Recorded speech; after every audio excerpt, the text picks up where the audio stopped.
Balapan di kandang sendiri, Max Verstappen kembali menambah pundi-pundi kemenangannya musim ini usai finish terdepan di GP Belanda di sirkuit Zandvoort yang berlangsung kemarin malam.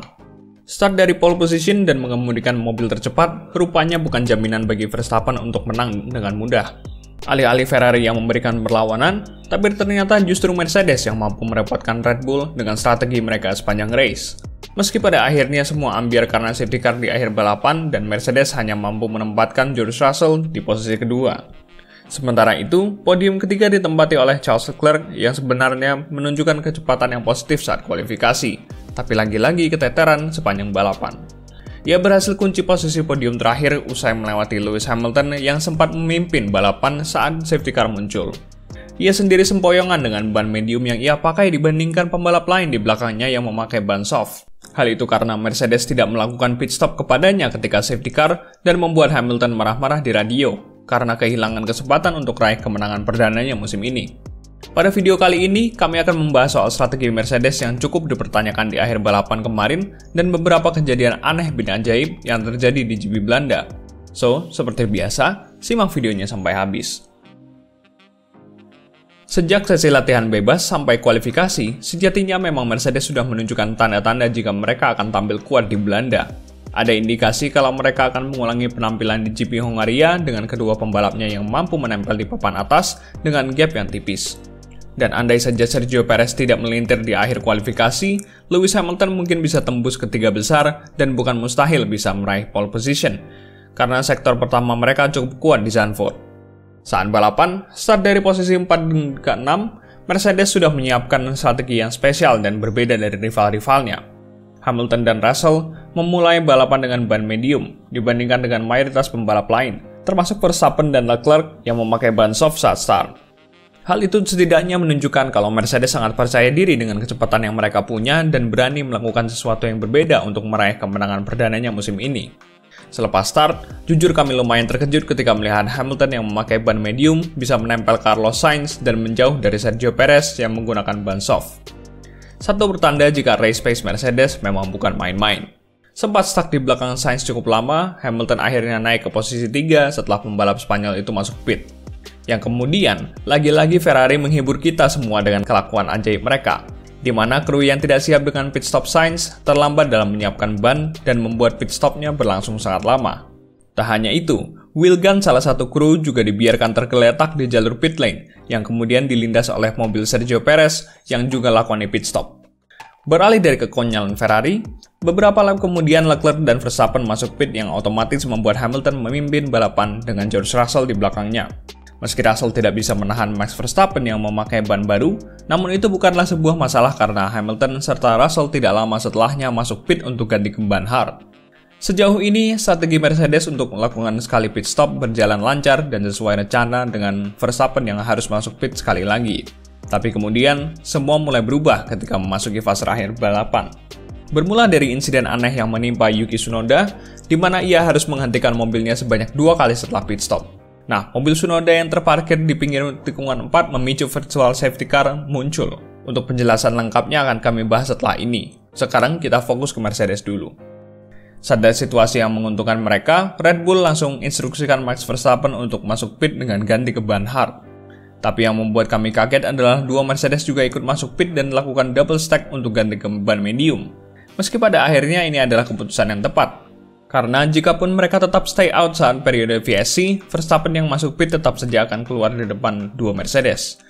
Jadi ketimbang tetap di belakang dengan ban hard lama, mending sekalian saja ganti ke ban medium baru dan itu keputusan yang tepat dengan balapan yang masih menyisakan 22 putaran.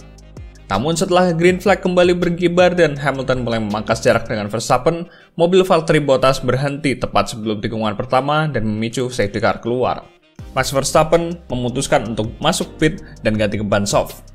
Sedangkan Mercedes lebih mementingkan posisi di track dan mereka memutuskan kedua pembalap mereka untuk stay out. Dengan Lewis Hamilton memimpin balapan dan George Russell di belakangnya yang bisa memberikan proteksi dari Verstappen yang memakai ban soft di posisi ketiga. Tapi kemudian, Russell merasa jika temperatur bannya mulai drop dan sulit untuk dioptimalkan kembali. Salah satu masalah Mercedes musim ini adalah mobil mereka membutuhkan waktu yang cukup lama untuk bisa memanaskan suhu ban. Hal itu membuat Russell khawatir dan akhirnya ia berinisiatif dengan meminta ganti ke ban soft kepada Mercedes. Request tersebut dikabulkan, dan ia langsung masuk pit 1 lap setelah safety car dan masih keluar di posisi ketiga. Sementara itu, Hamilton yang semula agak tenang dengan rekan setimnya ada di belakang, tiba-tiba mulai panik karena Russell masuk pit. Dan benar saja, ketika restart, tanpa basa-basi, Max Verstappen langsung menyalip Hamilton untuk ambil alih pimpinan race di tikungan pertama.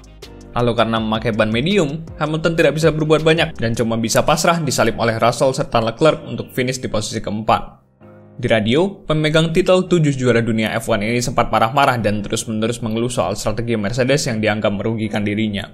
Apakah langkah Mercedes kemarin merupakan sebuah blunder dan membuat mereka gagal meraih kemenangan? Menurut kami, apa yang dilakukan Mercedes di akhir balapan kemarin sudah benar dengan mengabulkan permintaan Russell untuk pit stop. Situasinya kami yakin akan jauh lebih sulit jika dua Mercedes semuanya stay out dengan ban medium. Meski posisi Hamilton lebih ideal karena mendapat proteksi dari Russell, tapi dengan kecepatan yang dimiliki Verstappen, rasanya mau seberapa keras usaha Mercedes di luar sana, mereka pada akhirnya bakal disalip juga. Selain itu, mereka pasti akan melorot ke posisi ketiga dan 4 dengan Charles Leclerc di belakang mereka juga memakai soft. Jadi lebih baik mengorbankan salah satu pembalap untuk masuk pit dengan ban soft dan membuat posisi Mercedes tidak terlalu buruk di akhir balapan. Dan apesnya yang dikorbankan kemarin adalah Hamilton. Posisi Hamilton semalam juga sulit karena ia dalam situasi dilema antara mempertahankan posisi pertama atau masuk pit ganti ban soft. Meski sebenarnya, dia bisa saja meminta atau request ban seperti yang dilakukan rekan setimnya. Mercedes harus berterima kasih kepada George Russell karena tanpa permintaannya ganti ban soft, Mercedes mungkin akan tetap mempertahankan rencananya dengan kedua pembalap stay out di track yang bakal berujung ke blunder bagi mereka. Paling tidak, performa Mercedes sepanjang race kemarin bisa membuat GP Belanda lumayan seru dan sedikit memberi perlawanan kepada Max Verstappen yang superior di balapan kandangnya. Seperti yang kami mention, kalau ada kejadian unik dan kontroversial di fase akhir balapan, yaitu Yuki Tsunoda yang berhenti 2 kali di track. Timing dan keanehan masalah yang dialami Tsunoda menjadi kontroversi serta bahan diskusi yang menarik, karena pada akhirnya itu menghasilkan virtual safety car yang kemudian memberikan angin segar kepada Max Verstappen di depan.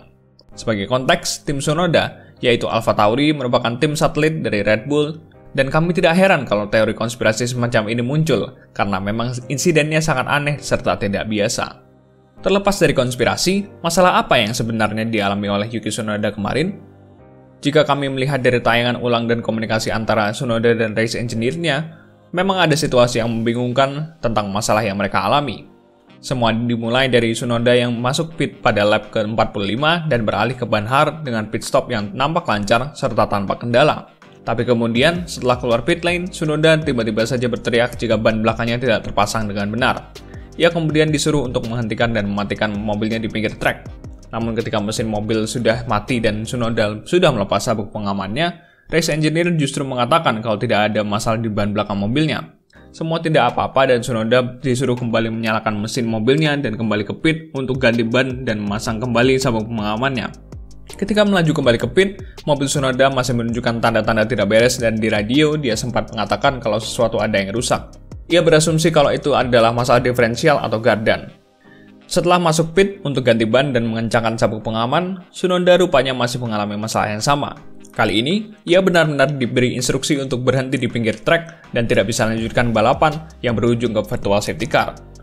Yang aneh dan membuat orang-orang bertanya-tanya adalah mengapa AlphaTauri kembali lakukan pit stop dan mengeluarkan Tsunoda ke trek dengan mobil yang sudah jelas-jelas rusak. Padahal mereka sudah memberitahu kalau tidak ada problem dengan ban, yang artinya itu adalah masalah teknis. Tsunoda bahkan sudah menduga kalau itu adalah masalah diferensial ketika kembali ke pit. Dengan anehnya DNF mereka, tidak heran kalau Toto Wolff juga memberikan komentar yang bernada curiga kepada AlphaTauri. Namun meski aneh, tapi secara logis ini adalah kesalahan manajemen dari AlphaTauri yang tetap memaksa Tsunoda tetap lanjutkan balapan dengan mobil yang rusak, ditambah dengan tertutupnya mereka terhadap masalah yang dialami. Sebuah insiden konyol yang seharusnya bisa dihandle dengan jauh lebih baik dan mereka malah membuat segalanya menjadi rumit. Terkait konspirasi, itu terserah kalian mau percaya atau tidak. Yang jelas, tidak ada indikasi dari FIA untuk menginvestigasi anehnya DNF Yuki Tsunoda. Sekian video dari kami, jangan lupa beri like dan subscribe untuk konten F1 lainnya.